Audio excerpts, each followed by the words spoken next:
शक्ति पराशक्ति। जीवनी जिंदगी सब आप लोगों के लिए है, ना कि आत्मा के लिए।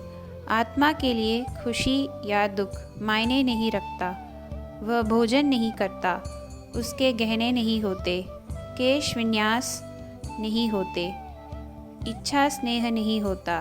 धन दौलत गहने घर द्वार यह सब लुट जाने वाली वस्तुएं हैं। ओम शक्ति पराशक्ति। स्वयंभू तेजोमयी आदि पराशक्ति सिद्धपीठ मेल मरवतूर में हर साल नवरात्रि का उत्सव हर्षोल्लास के साथ मनाया जाता है। इस नवरात्रि उत्सव के अवसर पर होने वाले कार्यक्रम को मुख्य रूप से 3 भागों में बांटा जा सकता है। अम्मा द्वारा प्रज्वलित किए जाने वाले अखंड दीप, गर्भगृह में स्वयंभू और माता रानी को समर्पित किए जाने वाले प्रतिदिन के कवच और अलंकार एवं भक्त गुणों के नाम, नक्षत्र और निवास स्थान के आधार पर उनके मनौतियों के लिए संकल्प करना और लक्षार्चना। हमारी मेल मरवतूर सिद्धपीठ में इस उत्सव का एक और महत्वपूर्ण अंग है गुलू। इसको अम्मा के निर्देश के अनुसार सजाया जाता है। इसकी मनमोहक सजावट और रंग बिरंगे बल्ब इसे और अधिक आकर्षक बनाते हैं। गुलू के विषय में और उसके मुख्य अंशों के बारे में आइए जानते हैं। मां आदि पराशक्ति को सर्वशक्तिमय कहा जाता है। संसार की रक्षा करने वाली मां आदि पराशक्ति सभी जीवों में बसती है। इस तथ्य को दर्शाने के लिए नवरात्रि के दिनों में गुलू रखा जाता है।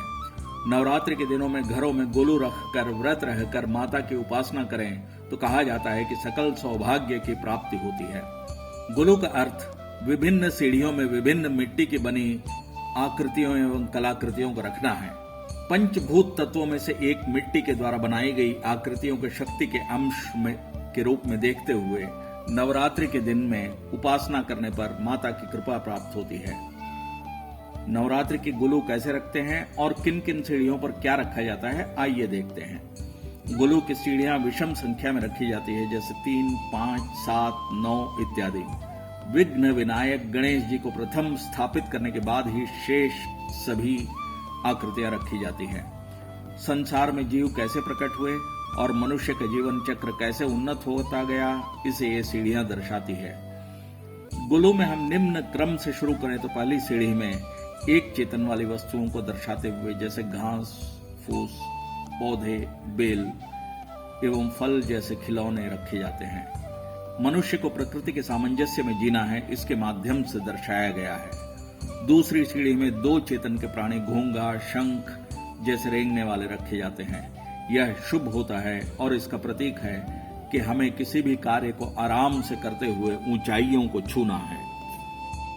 तीसरी सीढ़ी में 3 चेतन वाले प्राणी जैसे दीमक, चींटी, कीट पतंग इत्यादि को खिलौने के आकार में रखा जाता है। चौथी सीढ़ी में 4 चेतनधारी जैसे केकड़ा, भौरा इत्यादि की आकृति आती है।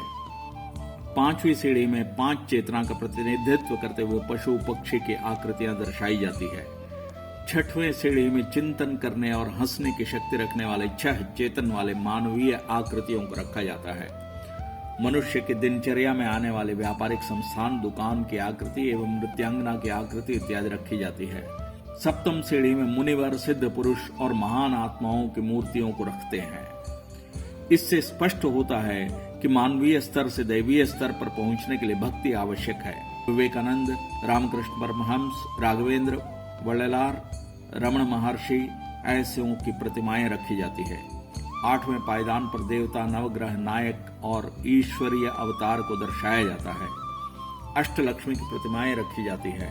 इससे विदित होता है कि उच्च स्तरीय भक्ति के माध्यम से महान बनकर उभरते हैं और दैवीय अवस्था को प्राप्त कर सकते हैं। 9वें पायदान पर ब्रह्मा, विष्णु, शिव अपने सहदेवियों सरस्वती, लक्ष्मी एवं पार्वती के संग वाले मूर्तियों को रखकर इनके मध्य में नायकी के तौर पर मां आदि पराशक्ति की थोड़ी सी बड़ी मूर्ति रखते हैं। जड़, कीड़े और मानव के रूप में जन्म लेकर आखिर में ईश्वर को प्राप्त करते हैं। इस सिद्धांत पर चलते हुए गुलू की स्थापना की जाती है। मनुष्य पायदान दर पायदान चढ़ते हुए दैवीय अवस्था को प्राप्त करता है कि तत्व को दर्शाने के लिए है यह गुलू के पायदान।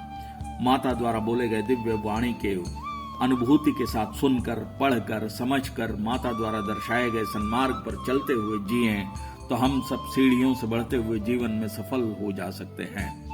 ओम शक्ति पराशक्ति।